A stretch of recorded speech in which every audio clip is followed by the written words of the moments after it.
This is SFNet Presents In the Know with host Barry Bobrow, sponsored by Tiger Capital Group. Hello and welcome to SFNet Presents In the Know. I'm your host, Barry Bobrow, Managing Director and Head of Credit Markets for Regions Business Capital. In the Know podcast, I've been bringing a series of conversations with thought leaders on important topics impacting secured lending and asset-based lending markets. Today, I'm really pleased to have a conversation with a friend, someone I've known for most of my career and who I respect as a very important leader, not only within his own organization, but within the broader asset-based lending community. Mike Scolaro is Group Head Asset-Based Lending at BMO Commercial Bank, a position he's held for over 17 years. And prior to that, Mike held a number of positions, like all of us did, in the asset-based lending business at RBS, Bank of America, Heller Financial, CIT, and I may have missed some. Mike has grown the BMO business significantly over his time there and navigating many of the changes in the industry in the process. BMO today is one of the largest and most important businesses in the industry. And more importantly, from my perspective, Mike has done a fantastic job of mentoring and growing successive generations of leaders, leaving BMO and the industry with a great legacy. Mike is a thoughtful leader, always outspoken, and I had the honor of inducting Mike into the SFNet Hall of Fame in 2024 in recognition of his many accomplishments. What I'm hoping today is to tap into Mike's experience and perspectives and have a conversation about asset-based lending today, how we got here, what may be in store around the corner. Mike just recently announced his plans to retire from BMO in the coming months, and I'm honored to have him on the podcast today. Mike is always unscripted and provocative in his remarks. And now that he's nearing the end of his banking career, I'm hoping that he'll be even more untethered than usual. I'm looking forward to our discussion today, but before I begin, I just want to make an important disclaimer, at least for me, because Mike's about to retire. Statements and opinions of individual speakers on the podcast are their own, not necessarily reflect the opinion of Regions, SFNet, or BMO.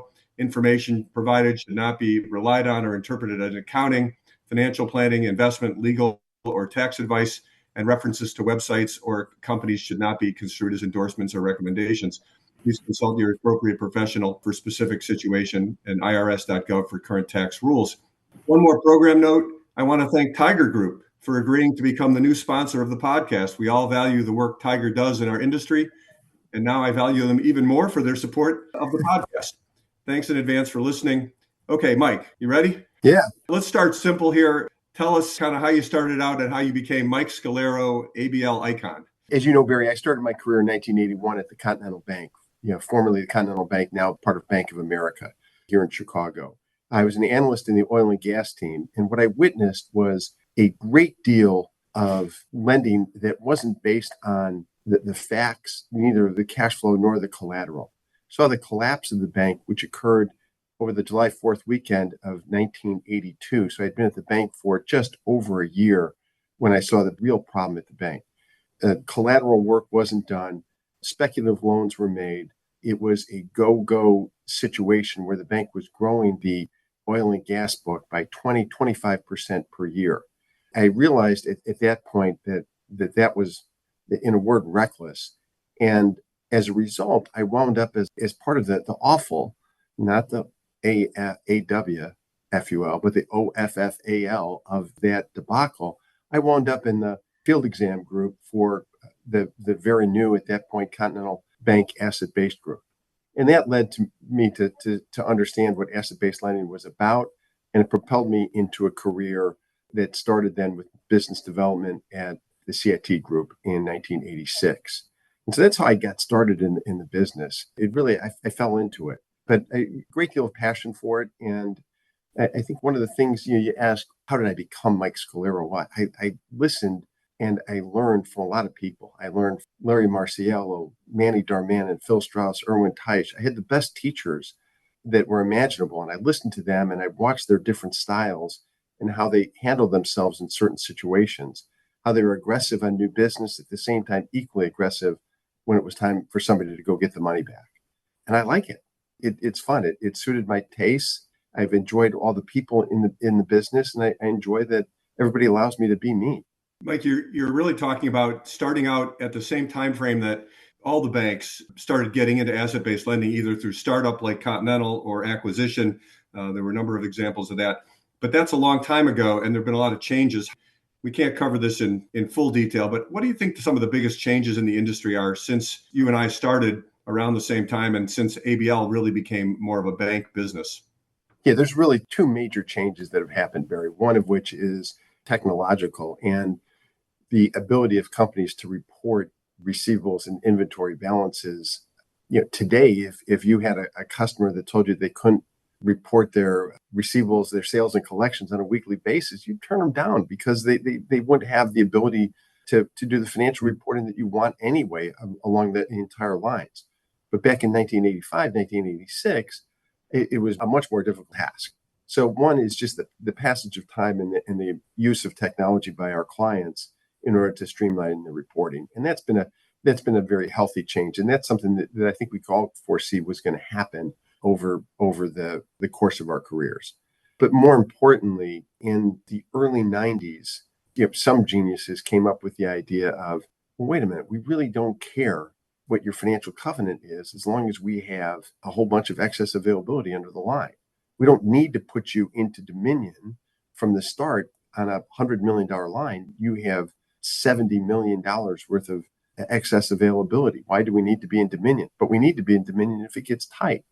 And that was the biggest change in the history of asset-based lending because it turned us into a mainstream product that has tremendous strategic advantages for clients, as opposed to a lender of last resort or a lender to companies that were in financial distress and it was a way station.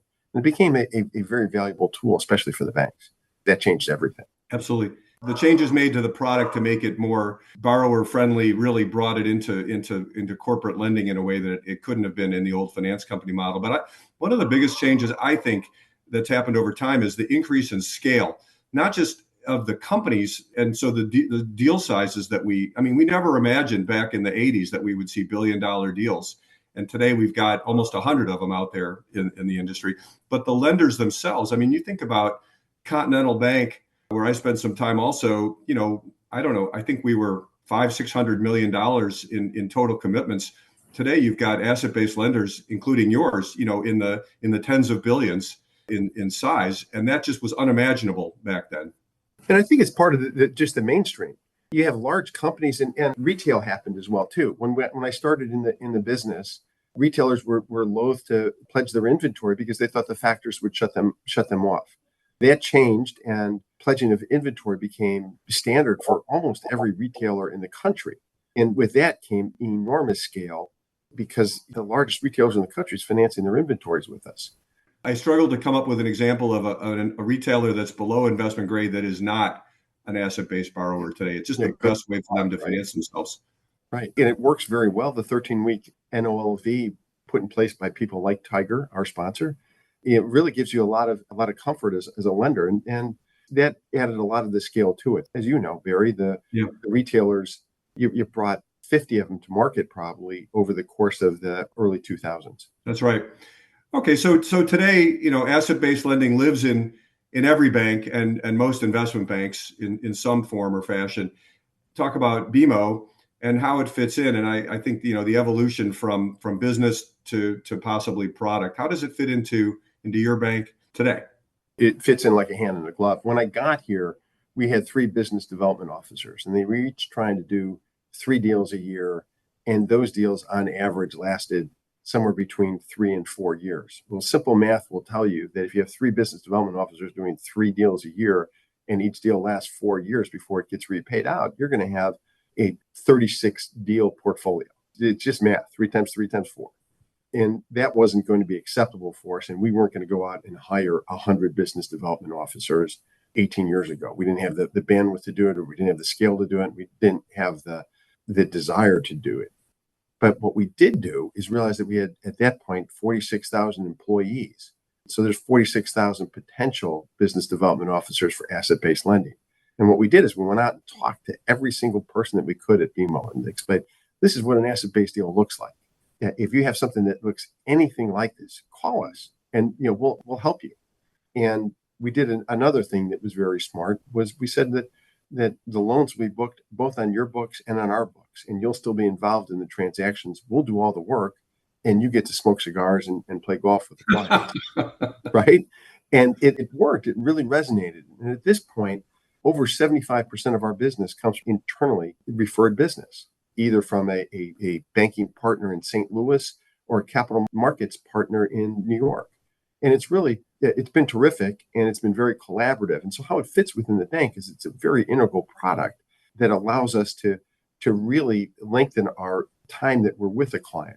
The other thing that we found out, because I talked about 3 times 4, one mistake I've made, the one mistake I admit to, is 4 years is not at all the life cycle of an asset-based deal at a commercial bank. We don't even know how long it is because customers don't want to leave, because they don't want to have financial covenants. They're not required to be put into Dominion, and the reporting is fairly easy for them at this point, given the rapid technology changes that have been made. So our customers don't leave. And so we didn't wind up with 46,000 employees, each sending us one deal a year. So we haven't gotten there yet, but we've built a portfolio of well over 300 names, and really happy with how it's evolved. Mike, when we started out, and even before that, finance companies were really working on a loan only. They made loans, they charged interest rate, and that's how they make their money, which is still true of the finance companies today. And as it became part of a bank, banks added additional revenue streams to the business. And I think, we started out, I think when I started out at Continental, the pricing was 1.5 and 2, but that was over prime. Today it's 1.5 and 2 over SOFR. That's a lot of yield that's come out. So that other product income has become incredibly important. How does that play into your strategy within the bank? And we have to have ancillary sales, particularly what we refer to as TPS, Treasury and Payment Solutions. Otherwise, we're really not very interested in pursuing transactions. So we're leading 90% of the transactions that we do at this point, either the sole or agent bank.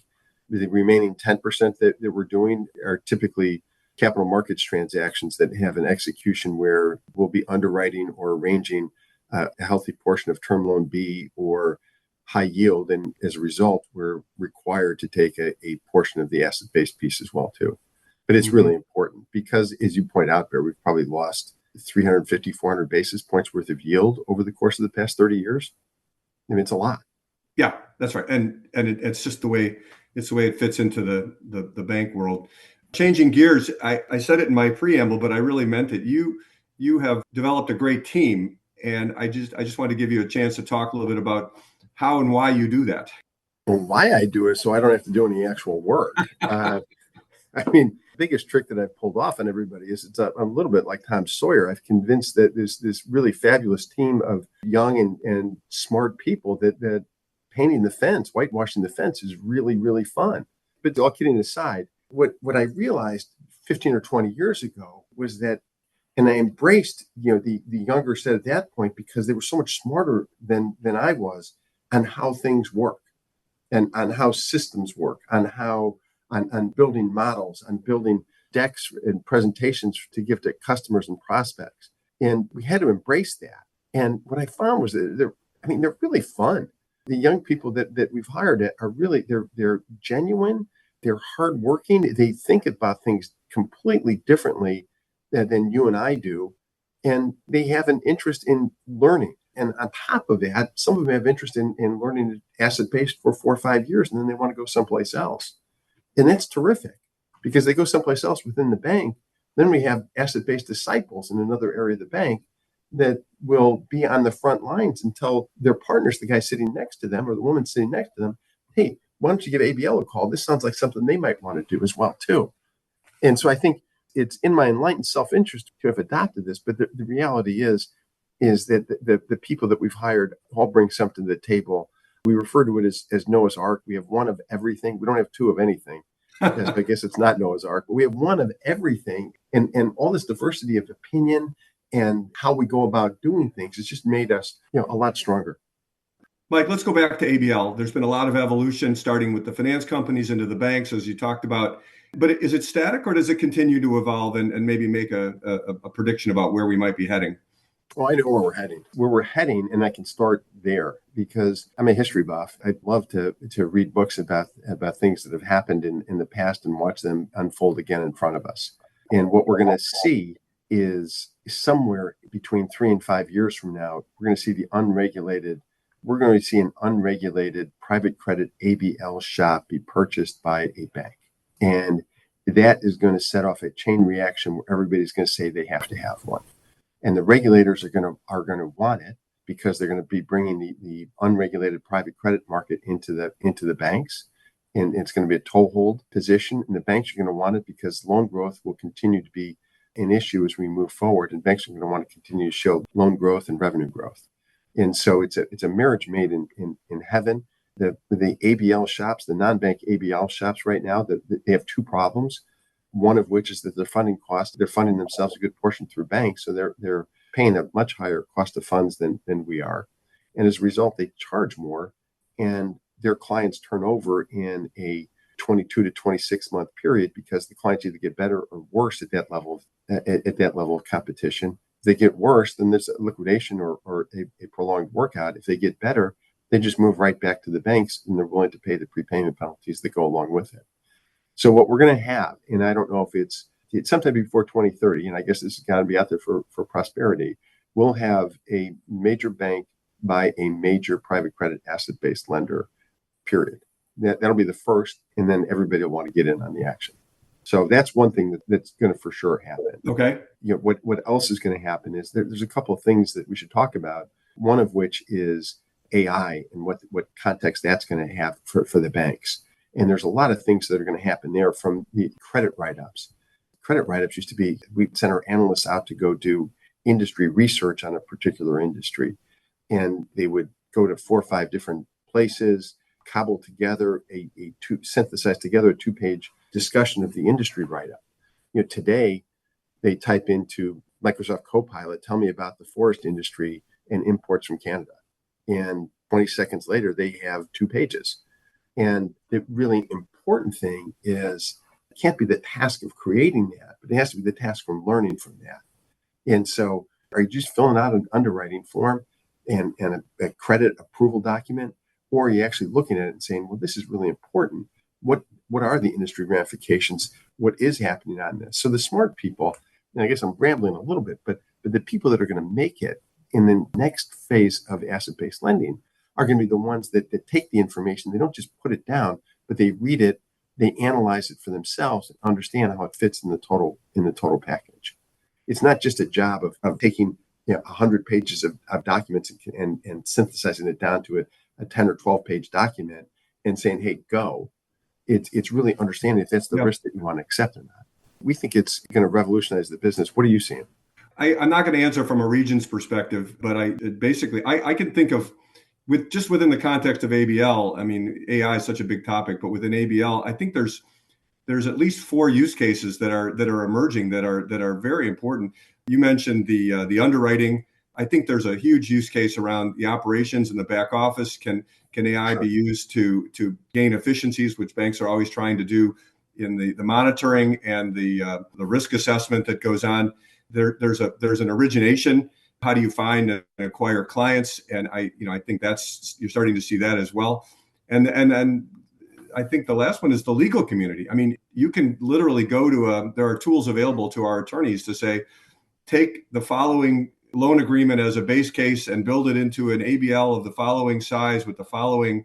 It's all about how you query it, but you can generate the loan agreement in seconds instead of hours or days. And you can also do a search of a document for issues that might cause you concerns from a precedent standpoint and identify them much more efficiently than you could before. And all the attorneys are starting to use that. So I agree with you. I think it's monumental. I just don't know exactly. I don't have a time frame on it, but it's fast.